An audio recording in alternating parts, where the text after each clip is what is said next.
I'm Jackie Ferris. This week on the 302, an Iron Maiden, a SpaceBoy, and a cool way to get your brew on. The 302 is headed your way.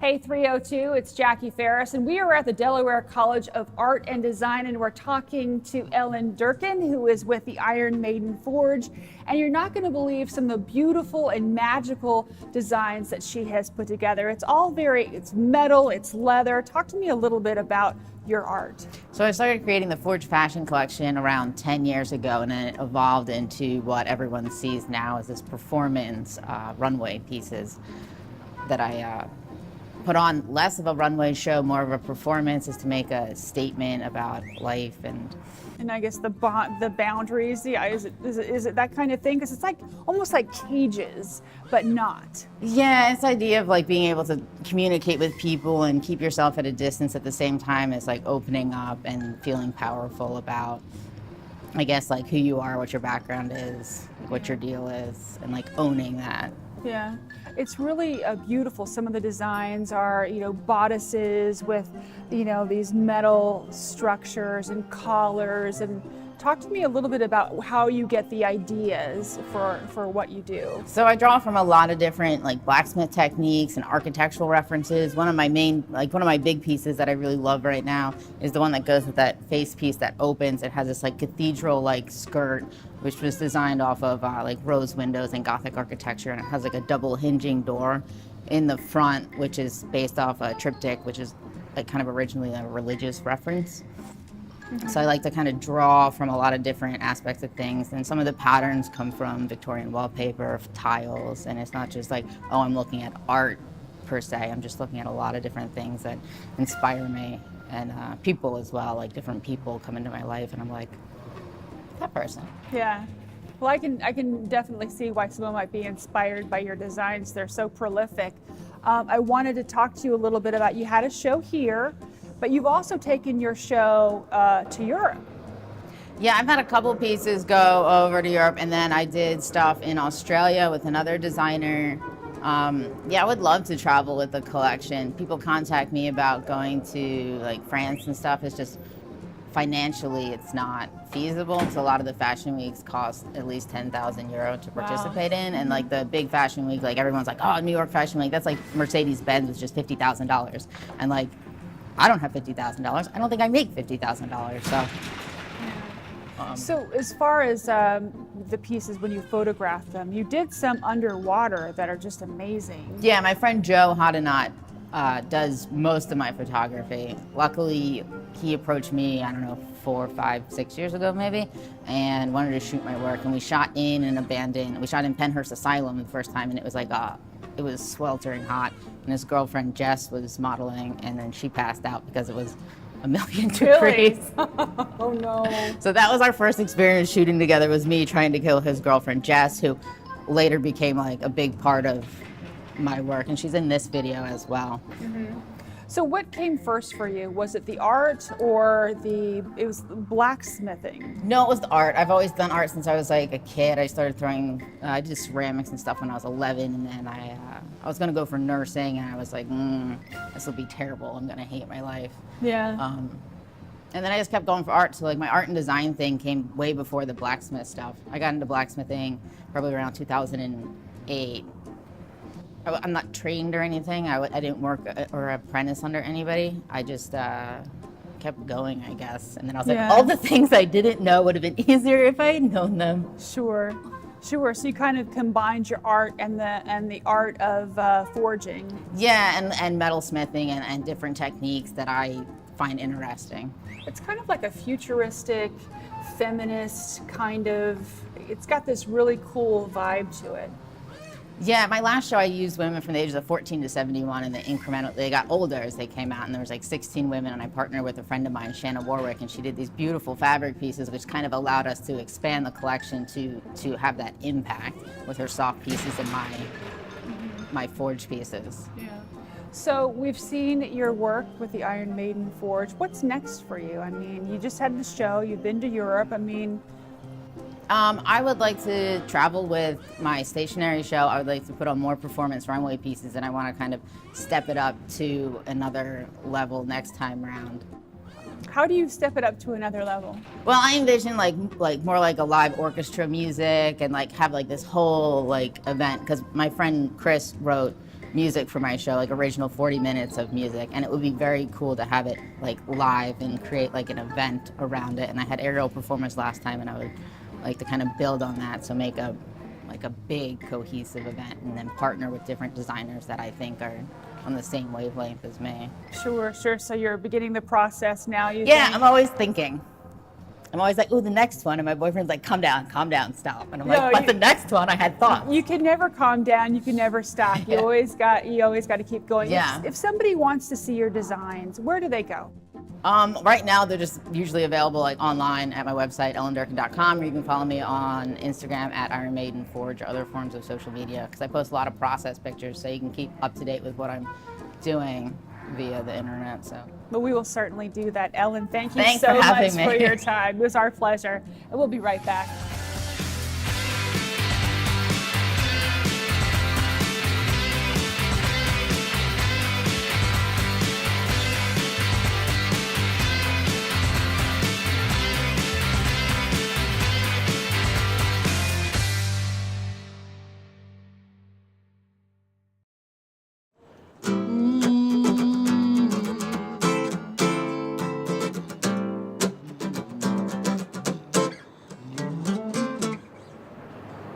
I love watching 302, don't you? All right. Hi, everybody. We are at SpaceBoy on Market Street talking to the owner, Noah Miranda. This place is amazing. Thanks. It's like I don't know if you guys have ever been in here before, but we're at the crossroads of three different things happening. We've got entertainment, t-shirts, and vintage. Talk to me a little bit about how you came up with this concept. Well, I mean, it's really just a brainchild of my business partner and I. As youth and teenagers, I would scour different places, cool stores, go to Philadelphia and New York and Baltimore and stuff like that. And we, living here in Delaware, we just never felt like Delaware had any like cool, hip shops that we would want to shop at. And we wanted to do one ourselves and give the community something different.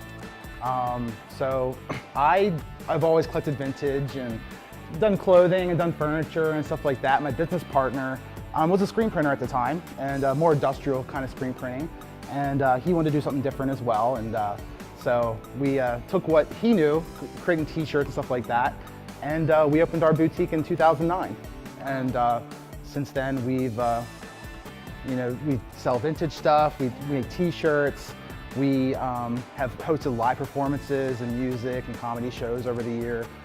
We've always just tried to be, like an artistic hub in the area, and try to be an outlet for other artists and stuff like that. Well, it's definitely a really cool space, and I'm going to talk to you about the entertainment in just a minute. But these t-shirts, I mean, it's not just t-shirts, it's really creative, different designs. Talk to me about, your decision to go in that direction. Well, I mean, with the t-shirts, when we opened in 2009, I've always liked graphic t-shirts. My business partners always liked graphic t-shirts, and we wanted to sell, a line of our own designs and stuff like that.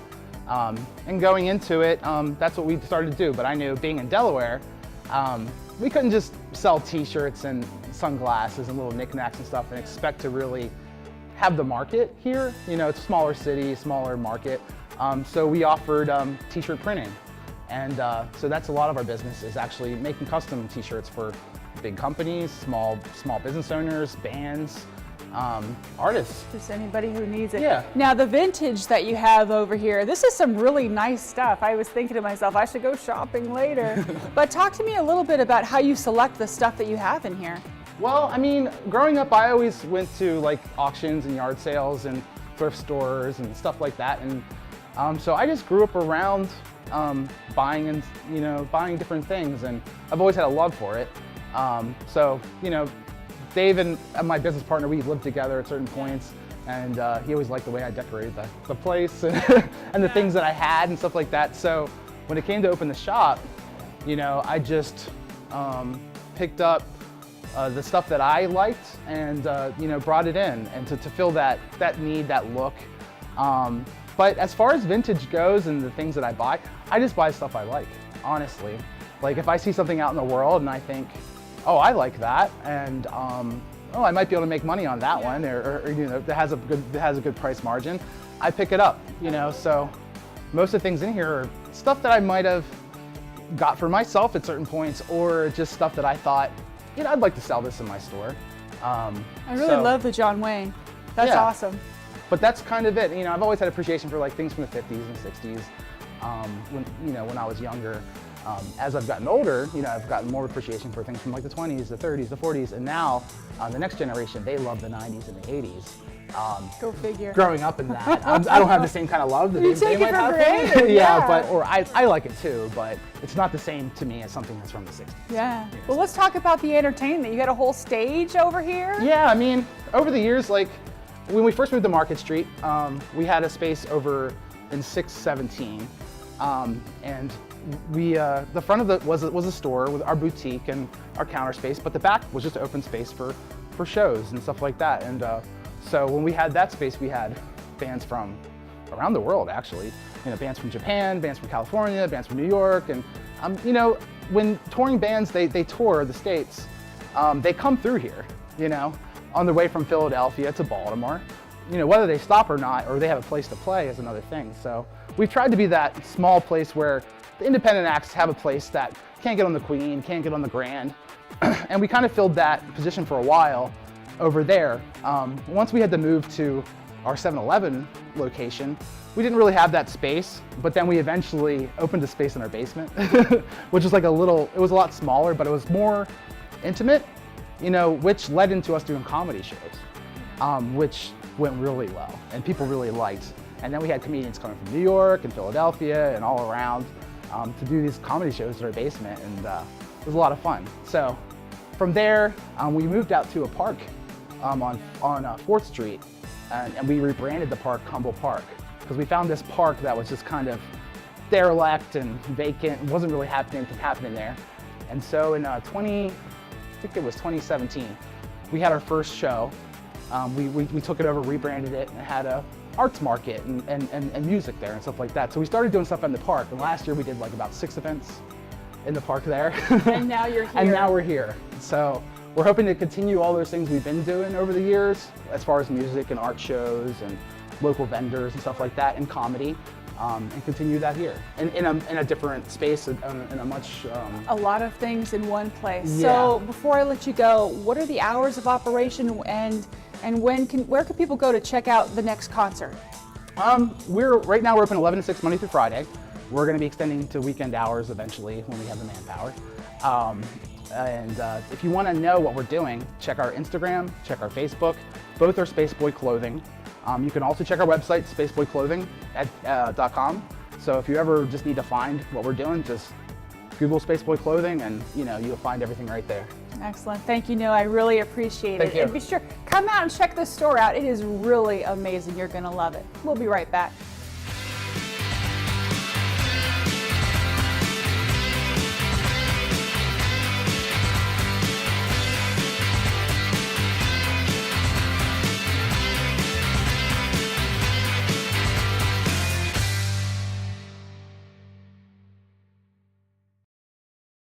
Hey, Joe Van Horn, Chelsea Tavern. You're watching the 302. Hey 302, we are at Hagley Museum and Library, a gorgeous place to visit, especially this June for Bike, Hike, and Brews. And joining us now to talk about it is my friend Harper, who is the manager of visitor services. Harper, thank you so much for joining us. My pleasure. Now, it's so lovely, and in June you have some special nights for people to come out and just get a little exercise and have some fun. Tell me about it. Well, June, July, and August, so the whole summer, Wednesday evenings from 5 to 8, we have our Bike and Hike and Brews event. So it's for people to come and enjoy our natural setting. It's a little different than what you might experience during the day because we don't have demonstrations or guided tours. It's really about the scenery here, coming out to get some exercise. You can bike, you can hike, you can go all the way up to the residence and back. It's a 3-mile round trip, or you could just come to this area here, stroll along the river, grab some locally made ice cream from Woodside Farm Creamery or some brews from Dogfish Head Brewery. So it's really a wonderful evening. We have people of all walks of life who come here and they love it. And on the last Wednesday of each month, we also allow our leashed canine friends to come on our dog days of summer. So if someone's going to come out for the very first time, what are some tips that you would give them if they're going to come out and maybe walk the 3 miles? Well, I would definitely say wear some good, comfortable shoes. A lot of our terrain can be a bit rugged, and during Bike and Hike and Brews, people can walk on parts of the property that are usually closed to walking visitors, some parts that are generally only accessible by bus. So there's some going uphill and just a little, like I said, rugged terrain. So it's good to dress appropriately for that. And a lot of people want to bring a picnic with them and enjoy dinner here. But if they don't bring their own, they can also get food from our Beelan House Cafe with our new caterer, the Wandering Chef. Well, talk to me a little bit about, the Wandering Chef. I mean, because I'm sure there'll be a lot of people that will be, oh, I think I'm going to go check that out. So what kind of food do they have? Well, his specialty is dumplings, like Chinese dumplings. Nice. And it got voted one of the best in Delaware. Yeah. So that's really exciting. And he actually just opened up at the cafe here last week. So we have yet to see what he's going to be bringing to us, but we're really excited. He has a food truck and a local catering business, and we've heard great things, a lot of freshly made food using local ingredients. I'm pretty sure I heard you talk about ice cream. Talk to me about that. Woodside Farm Creamery, it's a local creamery in Delaware, and they make delicious ice cream. They come with their truck every week for Bike and Hike, have a couple different flavors, and that's something that people absolutely love, because who doesn't love ice cream in the middle of summer? Sure, sure. And for the adults who want to, drink responsibly, of course, there's, you said the Brews angle of it. What is that? Dogfish Head Brewery. They are our main sponsor for Bike and Hike and Brews, and every week we feature some of their locally made beer, and it's a lot of seasonal favorites that they provide for us. So when people come out, do you find they take advantage of this time for like special pictures, things like that? All the time we have people who want to come here and get family photos, engagement photos. Bike and Hike and Brews can be a nice time for that, but it's really, if you look at our property all year, depending on whether you want some lovely fall leaves or sunshine in summer or the spring flowers we have now, it's a great place to get photos. Yeah, especially as it goes from spring into summer. It's going to be absolutely gorgeous. Now, is there ever any kind of entertainment or anything out here that you guys do? Well, we do some special events that sometimes involves local musicians, but we feel like with Bike and Hike and Brews, we have enough going on with people making their own entertainment and just enjoying each other's company. We have mileage markers along the path, so people who are really here for that exercise, they can keep track of their mileage. So it's one of those events where we just put a couple things out there and people just enjoy themselves. We do have some 19th century games that we put up on Workers Hill, and we have a brand new Workers Hill pavilion. So if someone wants to get in the shade and just sit under there and enjoy the little picnic, then it's a great place for it. Well, it's nice. I think a lot of times when you come to a place like this, you feel like you're on a timetable and, you got to see this, you got to see that. You could come here, maybe pack a little lunch, and check this out and just kind of meander your way, like a leisurely stroll through Hagley Museum and Library. Yep, and they don't need to worry about be here this time for a tour. It's just take it easy and just enjoy. Now, what's your favorite part of Bike, Hike, and Brew? Oh, I'm the ice cream person. Oh yeah, Absolutely. yeah. I bet. I Yeah. bet. I'm sure a lot of people are really anxious to check out the menu. There's just so much to do here. Yes. It's hard to know where to begin. Yes, there's always a lot going on, and at Bike and Hike and Brews, it's so great seeing this multi-generational event. You see people with just small children they have, maybe pushing them in the strollers, and then just people who are longtime members who've been coming to Hagley for years. We've had Bike and Hike and Brews for over 20 years now, so Yeah. you could see someone coming in the beginning and growing up with this. Now, did we talk about whether there was a charge for this, or? We didn't, but that's a Okay, great question. yes. It's a bargain. It's $3 a person, and it's free for members and children under 6. That's perfect. So if people want to find out more, they go to the website can and go they to buy our a ticket ahead of time, They maybe? can actually on our website. We have a bundle of tickets where you can get 10 tickets for $25, so you actually save a little bit of money that way. Excellent. Well, thank you very much for joining us, Harper. Thank and you for everybody, you're coming. going to want to check this out starting in June, and we'll be right back.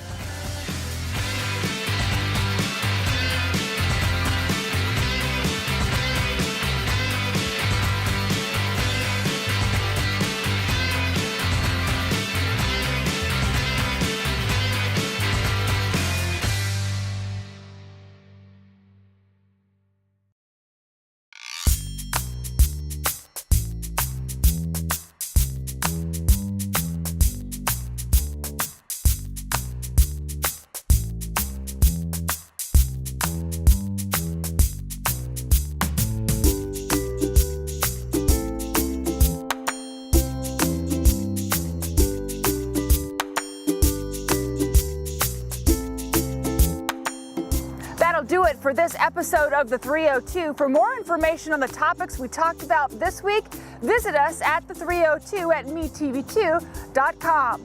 We're going to leave you now with a scene of Wilmington's skyline. I'm Jackie Ferris. We'll see you next time on the 302.